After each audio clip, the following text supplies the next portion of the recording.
Après la création de mon bureau et la mise en place de ma configuration double écran, j'ai constaté l'avantage considérable que cela procure au niveau de la productivité, surtout pour des tâches spécifiques comme le montage vidéo. Je me suis dit qu'il serait super d'avoir un écran portable que je peux utiliser avec mon PC portable en guise de deuxième écran, mais qu'il peut aussi me servir pour autre chose comme regarder des séries ou des films, jouer à la console, ou même le transformer en petite Smart TV connectée. Vous l'aurez compris, dans cette vidéo, je vais fabriquer un écran portable avec de la récup et quelques matériaux bon marché afin de garder un coût de fabrication très réduit. De plus, la taille et le poids de cet objet sont très réduits, ce qui me permet de le glisser facilement dans un sac pour le transporter tout en restant très solide et remarquablement résistant. Alors, pour construire cet écran, nous aurons besoin de la pièce principale de ce projet, qui est une dalle LCD bien évidemment. Vous pouvez en acheter à part sur internet, mais vu que c'est un projet à prix réduit, et surtout vu que j'en ai un qui provient de mon ancien PC qui a rendu l'âme, j'en profite du coup pour le récupérer. Une fois cette étape terminée, j'en profite aussi pour récupérer les charnières, car j'en aurai besoin par la suite. Après ça, je récupère les références de mon écran pour commander une carte mère qui lui conviendra. Vous l'aurez remarqué, j'ai surtout choisi une carte avec un port HDMI, car c'est le port principal qui m'intéresse et c'est par lequel que toutes les connexions vont se faire. J'ai aussi commandé d'autres petits accessoires dont j'avais besoin pour cette construction. Je vais vous les détailler au fur et à mesure. De plus, si vous souhaitez supporter cette chaîne, vous pouvez acheter ces produits en passant par les liens que j'ai mis dans la description qui me permettent d'avoir une petite commission sans pour autant changer le prix d'achat pour vous. Donc merci à vous par avance si vous le faites. Après une semaine d'attente, j'ai reçu la carte. Comme vous voyez, elle est accompagnée d'une télécommande. Elle dispose de sorties audio, de ports HDMI et VGA, d'entrée d'alimentation 12 volts, de prise d'antenne et d'un port USB. Elle a aussi le câble qui sera relié à l'écran, un module pour la LED et pour le port infrarouge, et enfin un module pour les boutons physiques pour contrôler la carte. Avant de commencer la fabrication et l'assemblage, je fais un montage à blanc pour vérifier que tout fonctionne. Et c'est le cas, donc on peut passer aux choses sérieuses.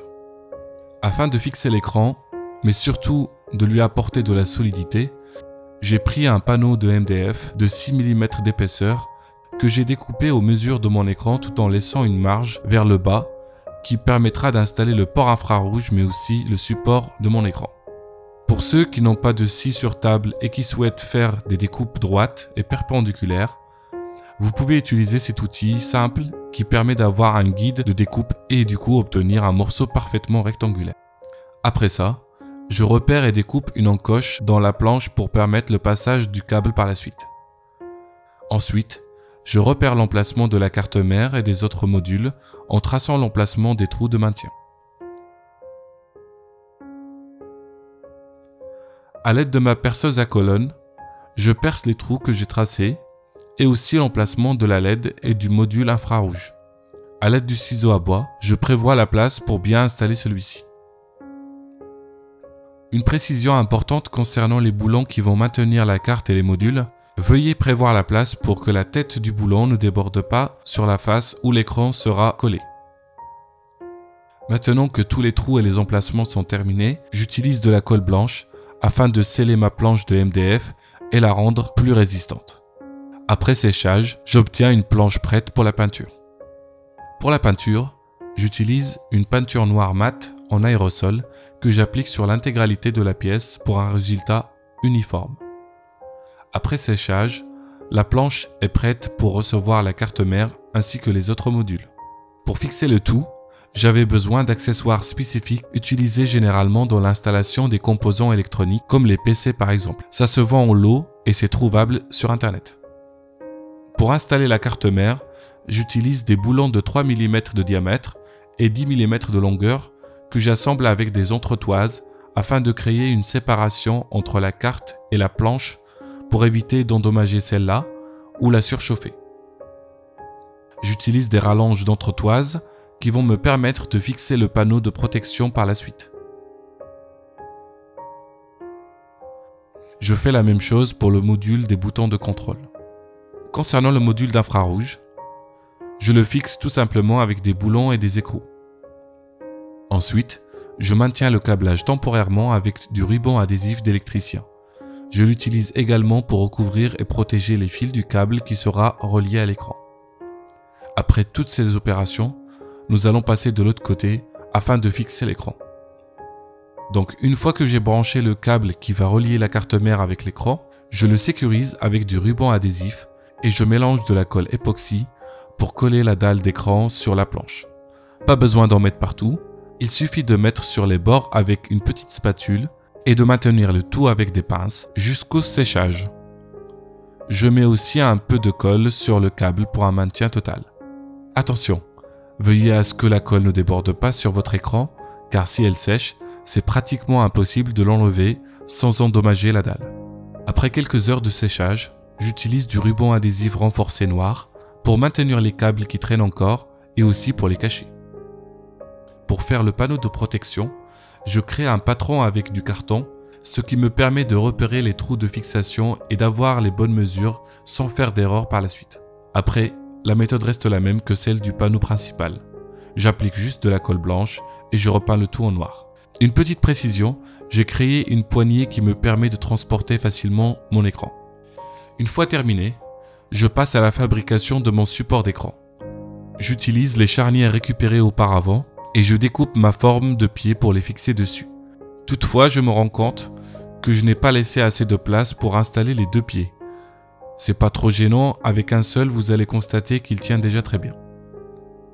Pour donner un effet industriel et stylé à cet écran, j'ai décidé de recouvrir le panneau de protection ainsi que le pied avec un film adhésif en vinyle, imitation feuille de carbone.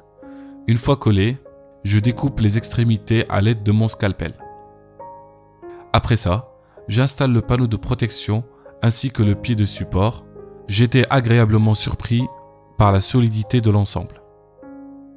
Ça y est, on s'approche de la fin de ce projet. Il reste à combler la marge inférieure de l'écran pour avoir une surface à niveau avec celle de la dalle. Bonne nouvelle, l'épaisseur de ma dalle est la même que celle de mon panneau MDF. Du coup, je découpe un morceau en prenant compte de l'emplacement de la LED et du port infrarouge, mais aussi en prévoyant le passage du câble. J'utilise de la colle à bois pour coller cette pièce, mais j'aurais pu utiliser de la colle époxy, ça aurait la même efficacité. Et finalement, pour avoir quelque chose d'harmonieux avec le reste, j'ai décidé de découper des bandes de film carbone et de les coller pour cacher les bords de l'écran. Notre écran est terminé, maintenant on peut enfin le tester pour voir si le tout fonctionne correctement. Pour info, la carte mère a besoin d'une alimentation de 12 volts, mais il faut surtout faire attention à l'ampérage de votre alimentation. Pour une utilisation confortable, il faut au moins 3 ampères. Mais dans mon cas, j'ai opté pour un ampérage de 5 ampères pour avoir de la marge au cas où je branche un accessoire dessus qui a besoin d'être alimenté, comme un Chromecast ou un Amazon Stick. Maintenant que j'ai cet écran portable, je peux enfin travailler sur mon PC portable et avoir le même confort et la même efficacité que celle de mon PC de bureau. Je peux aussi le décliner en écran d'appoint pour jouer à ma PS4, mais aussi le transformer en une petite Smart TV en le reliant à un Chromecast ou à un Amazon Stick et ainsi pouvoir regarder YouTube, Netflix ainsi que d'autres applications. Voilà, j'espère que cette vidéo vous aura plu. Si c'est le cas, n'hésitez pas à la liker, la partager et surtout à vous abonner à ma chaîne pour ne pas rater les prochaines réalisations. Quant à moi, je vous souhaite une agréable journée ou soirée et je vous dis à la prochaine. Salut!